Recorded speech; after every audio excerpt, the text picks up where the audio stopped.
Have you all heard about what's going on in Merton, South London? The council has apparently been handing out a whopping £1.4 million in fines for people breaking the low traffic neighbourhood LTN rules, all in just, wait for this, 1 month. Just imagine how much they're going to rake in from this from the entire year. As let's face it, this seems to only be the start, doesn't it? You see, they've been cracking down on rat running with 4 new cameras since March.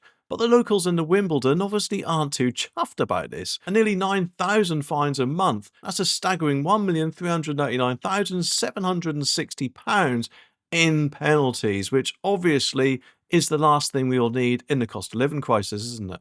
The residents are understandably up in arms, with over 1,300 people signing a petition against the whole scheme.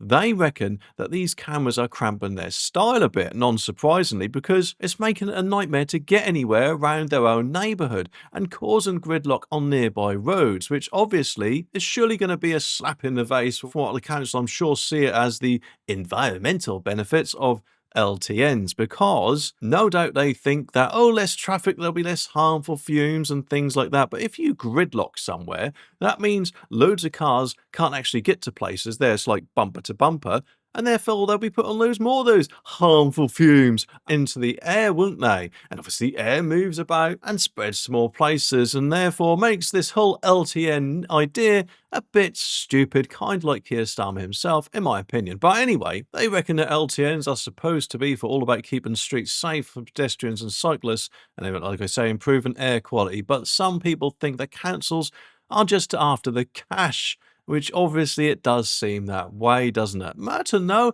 insists they're putting money back into fixing roads and parking. Perhaps that could mean, and admittedly I could be wrong, but the parking idea makes me wonder if that's for generating more parking tickets or maybe possible more fines, eh? 2 streets in Wimbledon, Pincott Road and Abbey Road, got these fancy automatic number plate recognitions, the ANPR cameras, to keep the way clear for emergency services. But in October, residents had enough and chipped them down, the Blade Runners as I think they're called.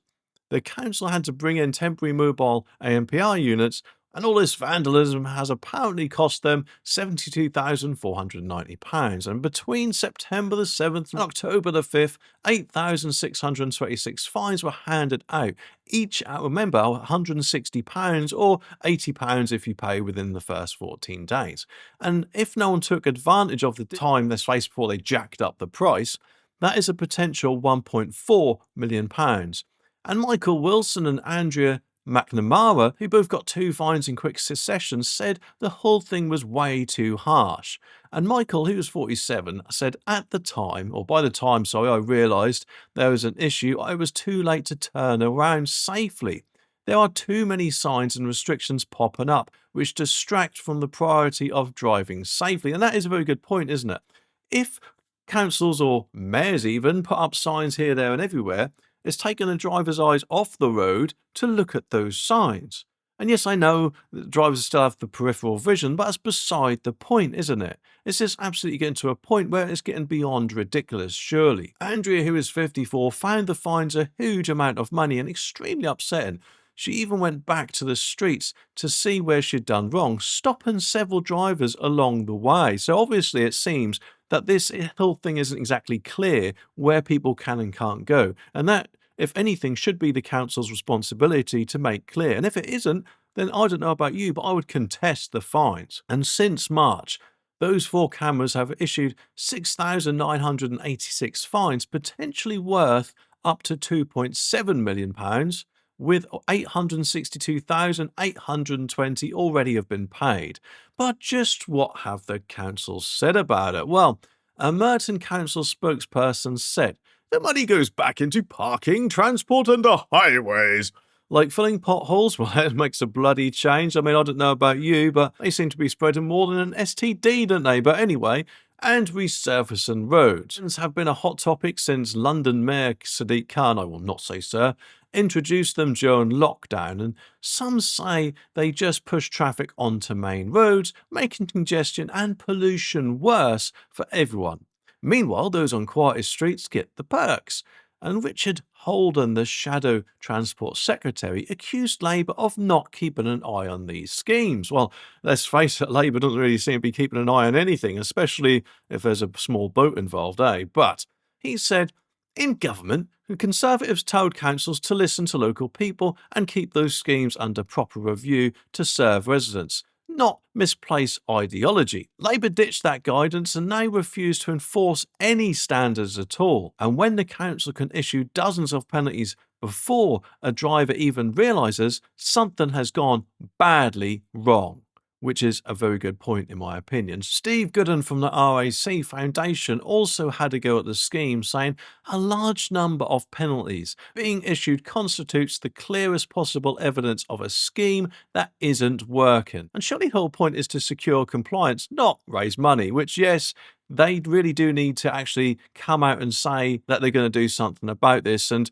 rethink the whole idea, in my opinion. Well, let's face it, we've got more chance of pigs flying. Even Keir Starmer faced ones. But Gail Dunbar, who's 72, who's lived in Wimbledon for 30 years, said, traffic has been pushed onto surround and main roads, resulting in gridlock most of the day. And a 5-minute drive to the supermarket has become a 20. That's right, a 20-minute slog.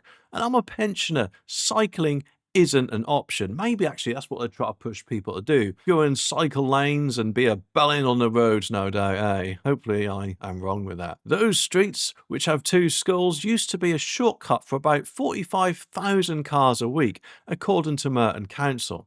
And the previous Conservative government asked Ipsos to review LTNs in March 2024. And get this, the report found that there wasn't much evidence on their impact. And in September, Labour was asked if they'd act on those findings, but unsurprisingly, Lord Peter Hendley, the Transport Minister, said they had no plans to undertake further research on the impact of LTNs. Well, how about instead of doing plans on the research, you just listen to the bloody research that was carried out, you donut? But Sadiq Khan apparently is saying that LTNs cut down on short car journeys, but halted March 2024 Ipsos review found that there was no actual significant effect on car use.